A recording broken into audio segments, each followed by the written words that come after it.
What is going on, everybody, and welcome back to another Realm Royale special.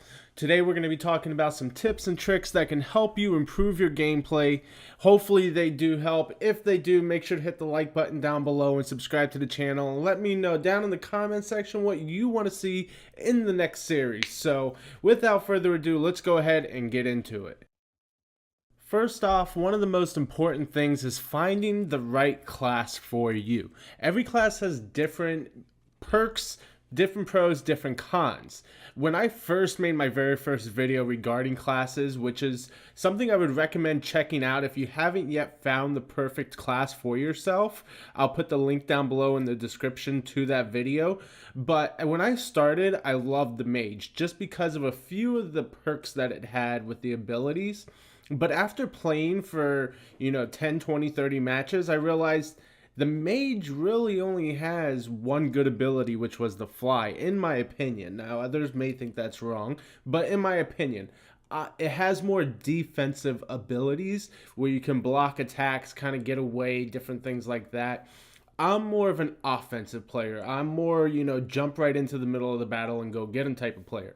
So I ended up switching to the engineer because I found that the engineer had more offensive abilities, more kind of like attack abilities, which was more my style. So I just wanted to make sure, one of the most important things, understand the classes, not only for yourself, but so that you understand when you're going up against somebody and you're about to 1v1, you know what abilities that person might have so that you can be prepared. Make sure to adjust your settings for both your key bindings and your mouse sensitivity. For the mouse sensitivity, I ended up going much lower in Realm Royale than I did in the Fortnite series, just because without that whole building aspect, I was able to get my mouse sensitivity much lower because I don't have to worry about being able to do those full 360s when you're trying to build.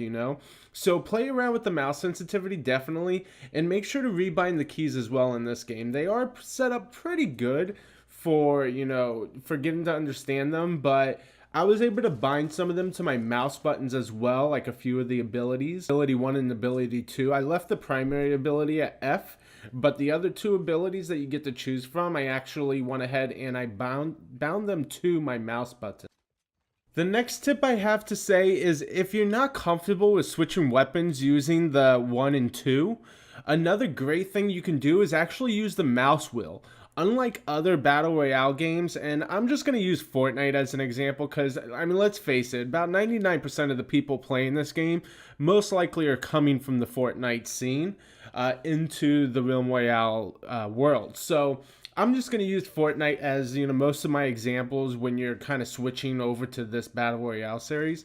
Unlike them, when you use the mouse wheel, if you triple, if you know the clicks in your mouse, if you wheel up like 3 times, it'll switch 3 bars.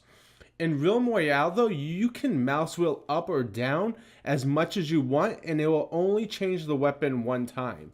So you can actually use that to your advantage if you want to be quicker with switching your weapons. You can use the mouse wheel up and down to be able to switch really fast and not have to worry about accidentally switching past your other weapon. The fifth tip I have is actually more of a trick than a tip, but if you're up against something, you can actually jump almost 3 times higher than if you're just running. So if you're trying to get over like a rock or a staircase or even those hay bales that are sometimes found in like the farming type areas, if you're up against it and you try to jump, you'll jump higher than if you try to do a run and jump. The next tip is going to be make sure you're constantly using cover. You don't have to worry about your stuff getting blown down or torn apart due to the weapon fires, so you can make sure even a simple rock will be a great cover strategy when you're getting into the middle of a battle. Which also brings me to my next tip, which is to make sure you're near cover before starting a fight. You don't want to be out on top of a hill. Not necessarily in this game is the high ground always the best ground, so just make sure that you have coverage, something that you can hide behind, even if it's for a split second while you drink a potion, just to get your health back up, or to use it to peek out of. Which actually leads me into my next tip, which is make sure when you're hiding that you are fully behind something. The bullets in this game work extremely weird. You can actually be completely hidden and still get shot at because I'm not quite sure. I'm still trying to figure out how exactly the aiming works. But if you're hiding behind a wall and like your shoulder, is hidden, but it's near the edge and the person shoots towards the edge, it'll actually hit you. It's kind of weird. You can see it in this scene here where I'm actually shooting at somebody who's completely hidden. And I mean, you can see when I hit him, his body glows red, but yet it's still saying that I'm hitting him when he's clearly behind the wall. So be very careful when you do hide behind something. Make sure that you are completely covered and that you're not near the edges of any openings.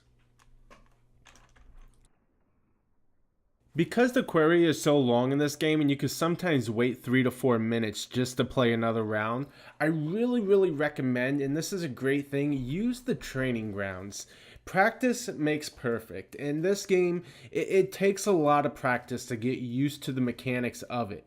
In the battlegrounds, you can go in and get killed millions of times and never have to worry about waiting 3-4 minutes to get back into another game, just to worry about getting killed again. Go to the training battlegrounds, learn the techniques, learn the crafting, learn the forges, learn the weapons, learn the classes, learn everything, and then once you're ready, then go into the actual battle royale duos or solos or squads, whatever your preference. A lot of times, and this one is something I even do sometimes if I'm just not in the mood, but it really isn't a good idea. If you really want to get good at the game, make sure if you turn into a chicken, go hide. Try to get away. Don't just jump out in front of the guy and say, kill me so I can start a new game already. Actually try to hide because, there are times you will get away from the person. As you can see, I did here. I got lucky. I got away from the person and actually managed to, revive myself and get back into the fight. So definitely make sure, you hide. Also, keep in mind, if you're jumping, your chicken will cluck a lot more and make a lot more noise than if you're just standing still or just walking. So that is going to go ahead and wrap up today's video. I hope this helps you guys in your new Battle Royale experience. If you have any suggestions or any tips that you want to see in the next series, go ahead and leave a comment down below. And as always, until next time, I will see ya.